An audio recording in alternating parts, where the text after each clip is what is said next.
Segundo Crônicas. Segundo Crônicas, capítulo 1. E o Espírito de Deus fale ao coração dos irmãos.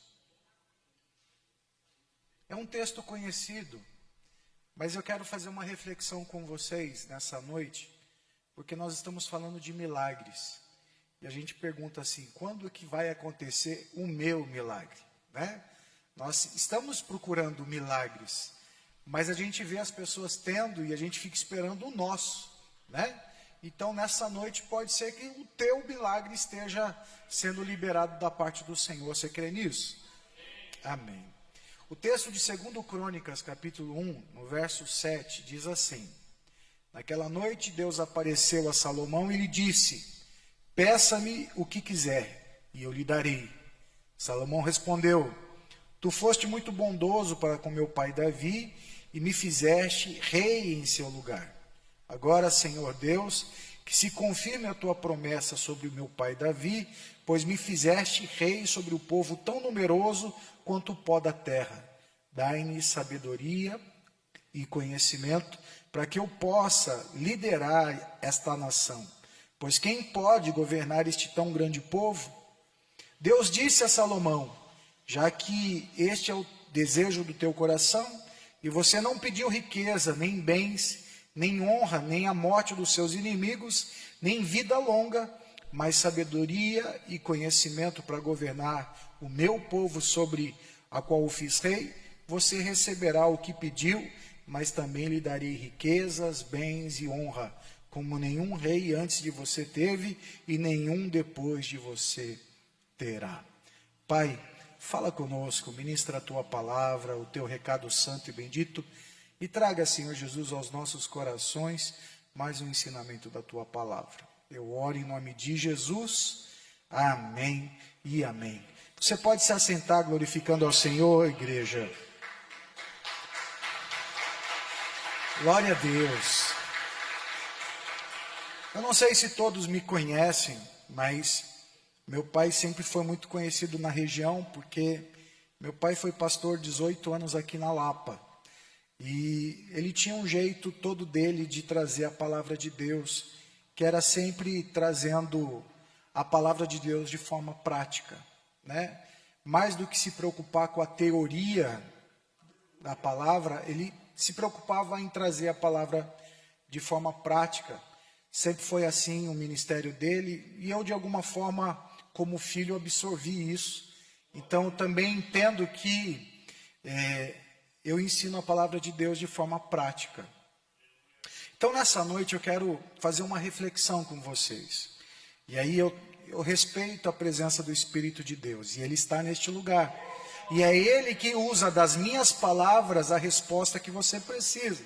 Então eu sei que eu preciso falar para o Espírito trazer ao teu coração como aplicar e onde aplicar. E é isso que nós vamos fazer aqui hoje.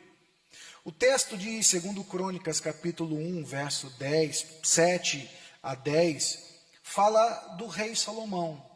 E o rei Salomão, neste momento, é um jovem com um pouco mais de 20 anos. Então, quando a gente pensa em alguém de 20 anos, a gente pensa em maturidade. A gente pensa que ele tem à sua disposição todo o seu potencial.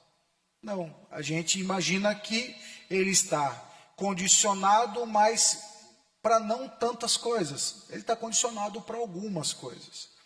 Talvez você, quando tinha 20 anos, ou os que têm 20 ou um pouquinho a menos, você esteja estudando, você esteja projetando teus sonhos, os teus propósitos. E à medida que você projeta, você se condiciona. Então, eu quero chamar a tua atenção hoje por uma palavra chamada patamar, né? Queremos subir de patamar. O que é um patamar? Se nós olharmos aqui, nós temos alguns degraus, e aqui em cima nós temos um patamar. O patamar é uma superfície plana após degraus, após um lance de escada. Então, todas as vezes que eu encontro uma escada, no final dessa escada eu vou encontrar um patamar. Quantos de vocês já não viram alguém dizer assim: eu gostaria de subir de patamar? Né? Você já fez isso? Você já pediu para Deus: oh Deus, me ajuda a subir de patamar? Significa o quê? Que você vai sair da condição que você está para uma outra condição mais elevada. E todos nós queremos isso. Isso é chamado de ambição, querer mais e melhor. Ganância é querer só para si de qualquer jeito, mas ambição é querer mais e melhor. E todos nós queremos mais e melhor. Queremos melhorar na nossa vida profissional, queremos melhorar na nossa vida familiar, queremos melhorar no nosso casamento, nos nossos relacionamentos, queremos melhorar na questão a gente com Deus. Não é verdade? Só que, veja, para eu mudar de patamar, eu tenho degraus. Para eu mudar de patamar, eu tenho que superar obstáculos. Eu tenho que enfrentar as minhas dificuldades, mas também as dificuldades que me é proposta. Então eu tenho que olhar e dizer assim: Deus, eu quero subir de patamar, mas eu preciso reconhecer os obstáculos. E muitas pessoas querem subir de patamar, mas não reconhecem os seus obstáculos. Ou quer que os obstáculos sejam removidos. Então, Deus, me ajuda a crescer. Mas, se puder me ajudar a crescer sem ter problema, não existe isso. Subir de patamar requer de nós esforço. Requer de nós disposição. Eu estou gordinho, mas em breve eu vou estar magrinho. Pastora Márcia, junto com a minha filha é uma fisioterapeuta. E ela também é instrutora de pilates. Então as duas fizeram lá um complô contra mim e falaram que eu tenho que emagrecer de qualquer jeito. Então o que aconteceu? A minha filha agora me levou para o estúdio onde ela trabalha para eu fazer pilates. Aí ontem eu tive uma aula de funcional. Sabe que é aquelas aulas onde o cara põe o coração no último batida que ele pode, e você vai a 40 minutos na sua maior força possível. Pronto. Você imagina como eu estou agora. Eu não consigo levantar os braços direito. Se eu tiver que descer essa escada, eu tenho que descer meio de ladinho, né? Por quê? Porque eu estou sem freio. Eu não tenho como parar. Eu estou cheio de dor. Dói tudo. Então imagina assim: para emagrecer, melhorar o meu patamar, eu tenho que enfrentar os exercícios. Eu tenho que enfrentar as dificuldades com o meu próprio corpo. A minha médica disse assim: você vai fazer uma dieta. Aí ela disse assim: eu vou fazer uma dieta com você. Você gosta de carne? Eu falei: eu gosto de carne. Eu falei: então beleza. Nós vamos fazer uma dieta onde você só vai comer proteína. Você vai tirar carboidrato, você vai tirar tudo que for da terra e só vai comer proteína. Pensei assim: beleza, churrasco, frango assado, linguiça, né? Não, irmãos, é filezinho de frango grelhado com ovo, no almoço, na janta, café da manhã, iogurte. Só posso ter leite, ou só pode ter Danone, não pode ter doce, não pode ter nada. Você imagina como eu estou? Eu estou todo dolorido, numa felicidade. Então você imagina assim: eu quero mudar de patamar, minha saúde, eu quero levar minha saúde a um outro patamar, você está entendendo? Mas você percebe o desafio que é para eu enfrentar tudo isso? Eu tenho que fazer isso 15 dias. 15 dias eu vou voltar na minha médica, ela vai me pesar e vai dizer assim: ou continua ou muda. Mas até o dia que eu tiver que ir lá, acho que é dia 29, eu tenho que ficar só nessa pegadinha. Então, veja, eu preciso baixar minha glicemia, eu preciso baixar minha pressão, eu preciso tirar a gordura do meu fígado. É um monte de coisa que vai agravar se eu não cuidar. Se eu quero levar um patamar, eu preciso enfrentar o obstáculo. Está entendendo? Olha, um jovem de 20 anos, ele era filho de uma mulher bastarda, ele era um filho bastardo de uma mulher, de um relacionamento onde ele não foi um relacionamento bem construído, vamos dizer assim. Nós sabemos que Davi escolheu a mãe de Salomão e de uma forma muito feia, ele matou o atual marido dela para ficar com a mulher. Nós sabemos que Davi já tinha seus filhos com muitos conflitos. Agora imagina os seus filhos cheios de conflitos e agora aparece um filho bastardo no meio para poder dividir herança, honra e poder. Provavelmente aqueles irmãos deixaram Salomão de lado. Salomão cresce rejeitado, preterido, e talvez na sua cabeça ele nunca imaginasse que ele ia ser alguma coisa. Porque tinha muitos irmãos à frente dele, que tinham mais direitos que ele. E que talvez seriam beneficiados e não ele. Então, para alguém que não está pensando em mudar de patamar, só está pensando em sobreviver, ele não se condiciona, irmãos. Ele não se prepara. Se eu falar para você, olha, você quer ser advogado? Não.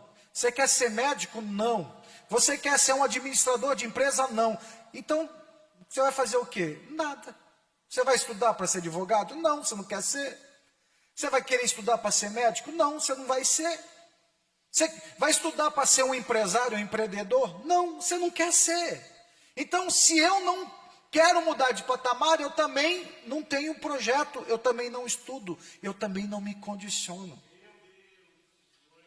Então, se eu quero sonhar, se eu quero viver coisas grandes, eu tenho que começar a entender, vai ter obstáculos.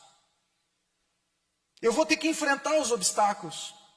Eu vou ter que semear, eu vou ter que lidar, sabe, com a dificuldade da espera dessa semeadura. Pode levar alguns anos, pode ter algumas dificuldades. Mas, se você quer mudar de patamar, você enfrenta isso. Você encara isso. Salomão não tinha essa opção. Então ele meio que deixou a vida levar. Ele foi vivendo, até que em um determinado momento Deus disse a Davi: é Salomão que vai ser o rei. E aí, todos começam a especular. Como assim? Não pode ser. E a gente sabe na história que quando Davi começa a ficar velhinho, sem condições de administrar, um filho dele já começa a armar para ele assumir o reino. Por quê? Porque ele sabe que se deixar pelo pai dele, o pai dele vai colocar o Salomão. Mas ele se antecipa. E aí a gente vê que Deus usa o servo de Deus, mais a mãe de Salomão, para poder fazer Davi nomear Salomão, para que o irmão não reinasse. Agora imagina a situação do reino. Tem irmãos que querem boicotar o seu trabalho. Você tem empregados do reino que não te aprovam. Você tem um exército que não te reconhece. Mas eu estou no poder. Eu tenho tudo. Não, querido, você não tem nada. Se você não tem autoridade, você não tem nada. Poder é dado, autoridade é conquistada. Eu posso dizer para você assim, você vai ser chefe de seção. Eu te dou como o poder para ser chefe de seção. Mas a autoridade você vai ter que conquistar diante das pessoas que estão abaixo de você. Respeito, conquistar a parte deles, a admiração. Sabe, a disponibilidade de te ajudar, tudo isso é conquistado. Você não ganha isso, ninguém dá isso. Por isso, se você olhar no teu trabalho, por exemplo, talvez você tenha alguém que não mereça estar no lugar que está, e você talvez se sinta melhor que ele, e aí você olha para ele e diz assim, eu sou melhor, eu que tinha que estar aí. Isso significa o quê? Ele não tem autoridade sobre você. E ele precisa conquistar essa autoridade trabalhando de forma que você reconheça que ele está no lugar que ele deveria estar e não você. Humanamente falando, é assim que acontece. As pessoas só reconhecem ou só dão autoridade a alguém quando elas percebem que aquela pessoa que está à frente, ela está lá porque merece estar e você não. Você merece estar abaixo dela. Isso é ter autoridade. Salomão não tinha autoridade, mas ele tinha no coração dele o desejo que todos nós temos. Quais são os desejos que nós temos? Ter dinheiro, não é? Quem não quer ser rico? Por quê? Porque se eu quero realizar meus sonhos, eu preciso de dinheiro. Se eu quero fazer uma viagem legal, se eu quero passear, se eu quero comprar alguma coisa, eu preciso de dinheiro. Então, automaticamente, todos nós sonhamos com dinheiro, gente. Todos nós sonhamos com honra. Por quê? Porque ninguém mede pelo outro ser humano se ele for uma pessoa que não é de sucesso. Você quer ser igual o cara que não é nada? Não, a gente quer ser igual alguém que é tudo. A gente se mede por pessoas que venceram. A gente não se mede por pessoas derrotadas. A gente não se mede por pessoas fracassadas. A gente se mede por pessoas que estão vencendo. Então todos nós temos o desejo de ter sucesso e honra. Queremos ter dinheiro, queremos ter honra. E queremos ter paz. Poxa, se eu for rei, eu não quero ter inimigo. Que meus inimigos morram. Quantas vezes você já orou assim? Ah, Deus, se levanta aí, derruba todos os meus inimigos, tira do meu caminho, eu quero ter paz. Eu quero chegar no meu trabalho, eu não quero me preocupar com o fulano, eu não quero me preocupar com o ciclano, não é verdade? Talvez você não desejou que ele morra, mas que ele saia do teu caminho. Eu quero ter paz. Dinheiro, honra, paz. E o que mais que a gente quer ter? Saúde. Eu estou fazendo todo esse sacrifício para subir de patamar, para quê? Para viver mais. Deus me deu uma esposa bonita. Eu tenho que pôr essa moça bonita na garupa da minha moto e sair viajando, sabe, passeando. Sabe, esse final de semana nós estávamos no evento de casais. Vamos de moto, Morena, vamos lá passear, eu e a Morena de moto. Isso é uma coisa nossa. Aí imagina assim, a mulher bonita, cuidei da mulher, tá lindona, eu morro. Eu deixei para o outro. Deixei para outro desfrutar da benção. Não, eu quero desfrutar da benção, hein, Morena? Eu quero desfrutar da benção. Por isso, eu estou comendo só proteína. Por isso, eu estou fazendo pilates. Por isso, eu estou fazendo exercício. Porque eu quero valorizar o que Deus me deu. Eu quero ver meus netos. Eu quero desfrutar a vida com a minha filha. Eu quero poder servir ao Senhor muitos anos. Eu quero ganhar muitas almas para Jesus. Eu quero abençoar muitas pessoas. Então, eu preciso de vida longa. Veja, tudo isso está no nosso coração. Dinheiro, sucesso, paz, vida longa, não é verdade? Mas o que Salomão precisava? De dinheiro? Não. Sucesso? Sim. Mas ele não ia ter nada disso. Ele não ia ter vida longa porque as pessoas iam matar ele. Ele não ia ter sossego porque os inimigos iam estar o tempo todo arrumando alguma coisa. Ele não teria dinheiro porque as pessoas tirariam ele do trono. Ele não teria sucesso porque ninguém acredita nele. Então o que ele precisa? Sabedoria, discernimento. E é isso que ele pede ao Senhor. Senhor, me dá sabedoria e discernimento. Aí o Senhor diz, poxa, é isso que está no teu coração? Então, já que é isso que está no teu coração, tudo aquilo que você sonha, que todo ser humano sonha, eu te dou. Está entendendo? Veja só, queridos, nessa noite eu quero chamar a tua atenção. Se eu quero subir de patamar, eu tenho que enfrentar os obstáculos. Eu tenho que entender aonde eu uso o propósito de Deus. Eu tenho que saber o que pedir. Eu tenho que saber fazer a minha oração. E a minha oração, ela precisa ser coerente com aquilo que eu sonho. Mais ou menos assim, você sonha em fazer uma viagem para a Europa, mas hoje você está pedindo para Deus para comer uma picanha. É confuso.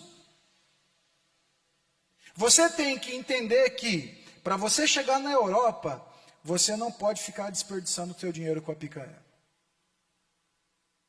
Então você tem que pedir a Deus sabedoria para administrar o teu dinheiro, para um dia você ter recursos para você ir para a Europa.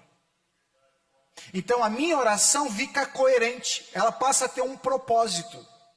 Quando eu peço a Deus, Deus me ajuda a limpar o meu nome, mas eu continuo fazendo compra, eu não estou fazendo algo coerente. Mas eu não aguento, é só 5 parcelinhas. Bom, 5 parcelinhas de um cartão, mas no outro você está devendo, você nunca vai limpar teu nome. E aí você vai ficar orando para Deus, pedindo a Deus um milagre para limpar teu nome, sendo que você não aprende a administrar o que você tem. Então veja, a gente precisa ser coerente. Existem coisas que estão no meu coração, existem coisas que estão no teu coração, e Deus sabe disso. Deus sabe que está no teu coração. Acontece que Deus quer ver se sai da tua boca o que está coerente ao patamar que você quer subir. E é essa oração que eu preciso afinar com Deus. É esse diálogo que eu preciso afinar com Deus. Se eu não alinhar isso, eu vou sempre pedir uma coisa, mas vou fazer outra. Eu vou pedir uma coisa e vou em busca de outra. É incoerente, irmãos. Olha, eu quero que Deus restaure o meu casamento. Aí o bispo vem aqui e faz um evento de casais. Você resolve fazer o quê? Assistir o jogo do Corinthians. Ou do Palmeiras, né, pastor? Ou do São Paulo, como meu amigo ali. Sabe? É coerente? Alguém que está pedindo para Deus restaurar o casamento, em vez de vir a um curso de casais, ou um tempo onde os casais vão ser ministrados, e vai assistir jogo de futebol, ou vai jogar bola com os amigos, ou vai fazer alguma coisa que não seja investir no seu relacionamento, é incoerente a oração. A palavra do Senhor diz que a gente pede e pede mal. A gente não sabe pedir. E a gente vai passar a vida inteira assim? Não, querido, se eu quero subir de patamar, eu preciso alinhar a minha oração ao que realmente eu sonho. E hoje você está aqui para buscar um milagre. E para você buscar este milagre, você precisa alinhar a tua oração. Porque Deus vai te dar um milagre se você não vai usufruir dele? Para que Deus vai te dar um milagre se você não é coerente com aquele milagre? Deus vai ficar desperdiçando o tempo dele e dos anjos para te trazer um milagre, sendo que você não vai nem usar. Sabe aqueles caras que compram o bem, eu queria, e quando a compra não valoriza, deixa lá jogado. Sabe, já começa a projetar outro sonho, nem desfrutou, nem contemplou o que Deus deu, já está projetando outra coisa. É por quê? Porque aquilo não é importante no coração dele. Era só, sabe, uma vontade momentânea, gente. Gente, eu estou aqui para trazer para você esse ensinamento simples. Ele é simples. Ele não é muito complicado. Irmãos, alguns anos atrás, eu perdi um irmão de bala perdida. Eu tinha 14 anos de idade. Isso foi em 1989. E meu irmão estava em casa tomando banho.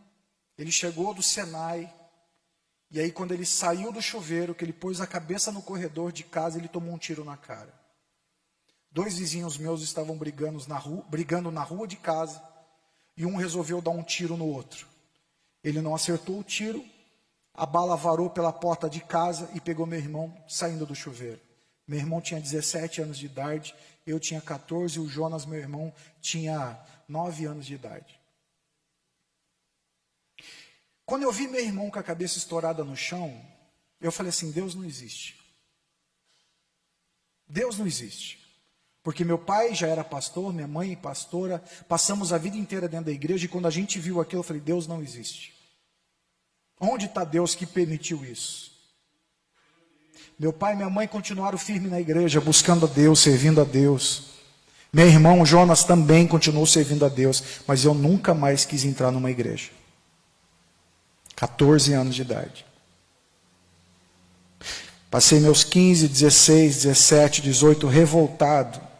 Tudo que um jovem revoltado, sem fé, sem Deus, pode fazer, eu fazia.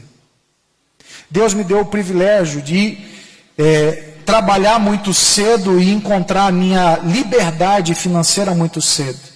E eu ganhava muito bem. E eu consegui conquistar muitas coisas a partir dos meus 17 anos aos 20. Eu não queria saber de Deus. Mas meu pai era pastor da igreja. E às vezes meu pai pedia assim: você não pode ir na igreja? Pô, você nunca mais foi. E eu dizia: não quero ir. Vou fazer o que lá? Então eu fumava, eu bebia. Eu saía com a minha moto, saía com o meu carro. Ia para balada. Imagina para um pastor que já perdeu um filho com uma bala perdida, ver o seu filho menor, seu filho do meio, revoltado e correndo o risco o tempo todo de sofrer um acidente, de se envolver com gente errada. Então veja só, quando eu conheci a pastora Márcia era modelo, tinha 16 aninhos. E a gente começou a namorar e eu gamei na morena. E você sabe que quando um homem gama, ele arrasta as 4 rodas, faz tudo o que quer. Então no primeiro dia que eu saí com ela, já dizia assim: não fuma comigo. Foi bom.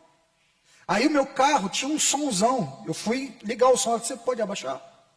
16 anos. Eu falei: eu vou casar com essa mulher. Ela começou a me consertar, sabe? Ela começou a colocar ordem na minha vida. Mas aí ela quis ir no culto da igreja do meu pai. Eu falei: danou-se. Porque eu não quero ir para a igreja. E eu já fui procurar fora para não ter que voltar para a igreja. Mas ela queria fazer uma média com a minha mãe. Então ela foi. E naquele dia pregou um pastor auxiliar do meu pai. E ela aceitou Jesus no primeiro culto. No primeiro culto ela aceitou Jesus. No segundo culto que ela tinha, era batismo na Olavo Bilac. E aí meu pai falou, ela falou assim: eu quero me batizar. Eu falei: tá de brincadeira. Segundo culto, primeiro ela aceita Jesus, no segundo ela quer se batizar. E na época a igreja estava reconstruindo as atividades dela, não tinha escola bíblica ainda. Sabe onde ela foi fazer a escola bíblica? No ITQ, lá da igreja do pastor Samuel Odierno. E aí ela foi lá, na época era o pastor Álvaro. E ela foi fazer escola bíblica. Não era uma batizada no Espírito Santo. Ela não era nada, vai fazer ITQ. Meu pai foi lá e assinou para ela ainda. Vai lá, filha. Olha, sacanagem. Ela foi batizada no Espírito Santo dentro do ITQ. Hoje ela é diretora do ITQ da Olavo Bilac. Mas teve um dia que ela deu um checkmate em mim. E ela disse assim: olha, tem uns missionários vindo aí. E vai ser uma noite de poder, a noite de milagres. E eu quero que você vá comigo, porque eu quero participar desse trabalho. E ela disse bem assim para mim: vai. E olha, pede o que é impossível. Se Deus não fizer, então beleza. Eu nunca mais entro na igreja com você. E eu não vou mais pedir isso para você. Ó, mulher de fé. Eu entrei no seminário. Eu tinha um pólipo nasal. E esse pólipo nasal poderia já ser um câncer. E eu estava morrendo de medo. Mas eu não demonstrava, sabe aquela coisa de não querer demonstrar nada para ninguém? Eu fui, e o missionário disse assim: tem alguém com pólipo nasal que Deus quer curar. Eu falei: está brincando, vou nada. Fiquei quietinho na minha. Eu tinha feito o desafio com Deus, que se Deus existisse, Ele colocaria o pólipo nasal na minha mão. E se Ele não colocasse o pólipo nasal na minha mão para eu fugir da cirurgia, que eu estava com medo da cirurgia. Se Ele colocasse na minha mão, eu largava a mão da minha vida profissional e ia viver para o Senhor. O missionário chamou, eu não fui. O Jonas, meu irmão, era baterista na época da igreja, da Olavo Bilac. E o missionário tinha ministrado sobre ele. E depois que meu irmão morreu, eu me afastei dos meus pais, me afastei do meu irmão. E naquele dia tinha tido um trabalho de liberação de perdão. E naquele dia o Jonas desceu, saiu da bateria, desceu, me abraçou, disse assim: eu te perdoo. E assoprou minha nuca. Quando ele assoprou minha nuca, o pólipo veio na mão. O sangue começou a descer, e eu comecei a respirar, e a unção era tão grande, eu não parava de rir. Eu não parava de rir. porque o que Deus estava fazendo era muito grande. E naquele momento eu respirei. Na época tinha o pastor Daniel Marins, e ele disse assim: filho, você bateu a cabeça em algum lugar? Eu falei assim: não, pastor, eu estou respirando pelo nariz. Eu estou respirando pelo nariz. E naquela semana eu fui no médico, e o médico constatou o quê? Que eu fiz uma cirurgia onde não tem nem cicatriz. Nem cicatriz.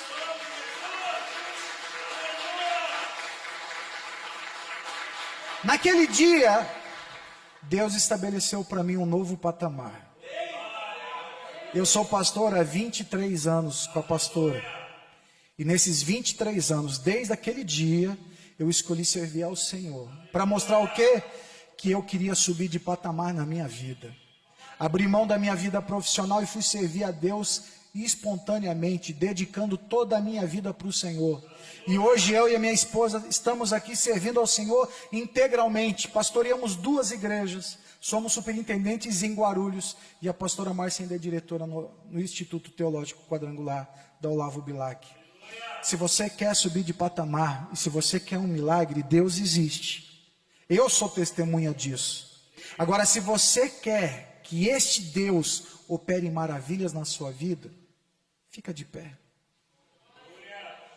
Eu quero orar por você. Eu sei que o Deus que fez na minha vida pode fazer na sua, mas eu queria que você alinhasse a tua oração. Sabe, alinha a tua oração com Deus. O que Deus quer para você? Onde Deus quer te levar? Olha, qual é o patamar? Saiba, você vai ter obstáculos, mas você tem que orar pedindo a Deus: me ajuda a superar os obstáculos, me ajuda a superar os desafios. E aí você está mais próximo do teu milagre. Por isso eu queria que você fechasse os teus olhos, colocasse a mão no teu coração e pensasse no patamar, aonde você quer chegar. Qual é a vontade de Deus para você? O que Deus vem falando para você através do bispo, através dos pastores que ministram aqui? Qual é a direção? Pai, eu abençoo meus irmãos. O Senhor conhece o coração de cada um. Assim como conheci o meu, assim como conheci o de Salomão. Todos nós, eu, ele, os irmãos que estão aqui, temos sonhos, queremos mudar de patamar, mas nos ajuda a enxergar os obstáculos, para que a gente possa pedir especificamente a tua ajuda, para a gente poder vencer os nossos obstáculos. Pai, eu libero neste momento milagres sobre a vida dos meus irmãos, e nós vamos testemunhar que esses irmãos, nessa noite, vivenciaram milagres. Milagres que mudaram sua vida, milagres que mudaram sua história, mudaram a sua família, mudaram o seu pensamento. Eu profetizo essa bênção no nome de Jesus. Amém.